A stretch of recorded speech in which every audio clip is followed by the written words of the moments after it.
Hello dear subscribers, today I will tell you how you can easily fix your error number 9 on iTunes when you try to connect your iPhone. So how you can fix it. So first thing, just try to update your iTunes, and if it doesn't help you, just go to the settings. In the settings you need to find general. In the general, just tap on software update, just wait until we'll check for updates, and if you see here available updates, just tap on download and install them on your iPhone. So after, just wait until it will successfully update your phone. And if it doesn't help you, if you still have the error, so you can also just go to the general again, just scroll down, just tap on shutdown, slide to power off, wait a few seconds, and just power on your phone again. So just simple restore your phone.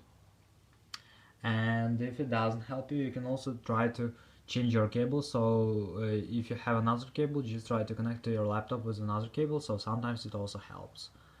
So I hope that one of these methods will work for you. So thanks for watching, have a nice day, subscribe to my channel, click like, and goodbye.